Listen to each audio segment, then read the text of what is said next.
चलिए तो फिर शुरू करते हैं। अब लोक उपक्रम समिति जो अंतिम इस टॉपिक में अंतिम है, अंतिम समिति है, ठीक है। यह भी एक स्थायी समिति है। समितियों का जिक्र हमने सबसे शुरू में ही कर लिया था।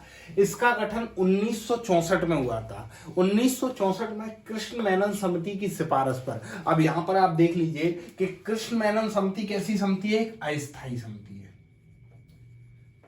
कुछ समय के लिए कोई समिति अल्पकाल समय के लिए अगर गठित होती है तो अस्थायी समिति है। उसने 1964 में लोक उपक्रम समिति की सिफारिश दी। इसके बाद इसका गठन हुआ।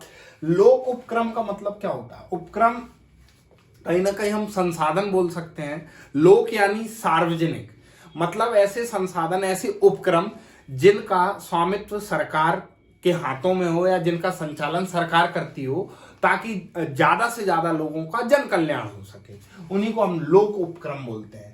तो इसका गठन 1964 में हुआ। सबसे पहले इसकी संरचना की बात कर ली जाए तो लोक लेखा समिति की तरह ही इसकी संरचनाओं में भी कितने सदस्य होते हैं? 22 सदस्य होते हैं। क्वेश्चन यहां से बनता है कि लोक उपक्रम जो समिति है उसमें कितने सदस्य होते हैं? तो 22 सदस्य होते हैं, जिसमें से मैंने गलत लिखा है, जिसमें से 15 सदस्य लोकसभा से होते हैं। जिसमें से 15 सदस्य जो होते हैं वह लोकसभा से होते हैं और 7 सदस्य जो हैं वो राज्यसभा से होते हैं। 15 सदस्य लोकसभा से और 7 सदस्य राज्यसभा से होते हैं। इसका जो अध्यक्ष होता है वो सत्ताधारी दल का नेता होता है। इसका अध्यक्ष कैसा होता है?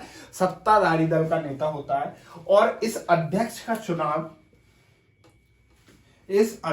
चुनाव कौन करता है? लोकसभा स्पीकर। इस अध्यक्ष का चुनाव लोकसभा स्पीकर करता है। तो लोक उपक्रम समिति पहले देख लीजिए आप। लोगों मतलब उपक्रम यानी संसाधन, ऐसे संसाधन जो जिनका संचालन सरकार करती है जन कल्याण के लिए, ठीक है। इसकी जो सिफारिश करी गई थी कृष्ण मेनन समिति, जो एक अस्थायी समिति थी, उसकी सिफारिश पर इसका गठन 1964 में हुआ। 22 सदस्यों की यह समिति होती है, जिसमें से 15 सदस्य लोकसभा से होते हैं और 7 सदस्य राज्यसभा से होते हैं।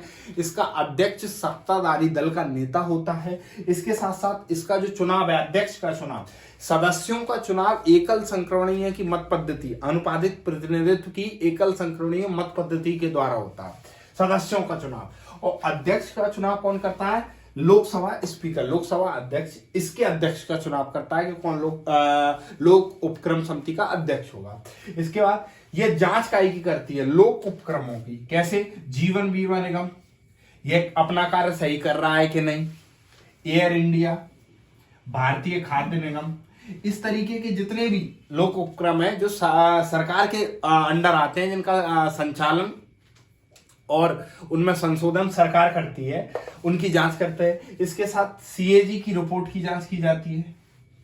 सीएजी की रिपोर्ट की जांच भी लोक उपक्रम समिति के द्वारा की जाती है। यह एक स्थायी समिति होती है, स्थायी समिति। तो इस तरीके से हम कुछ 2-3 महत्वपूर्ण समितियों के बारे में यहां पर इस लेक्चर को खत्म करते हैं। अब हम संविधान की जो सीरीज है ये तो चलती रहेगी अनुच्छेद 395 तक।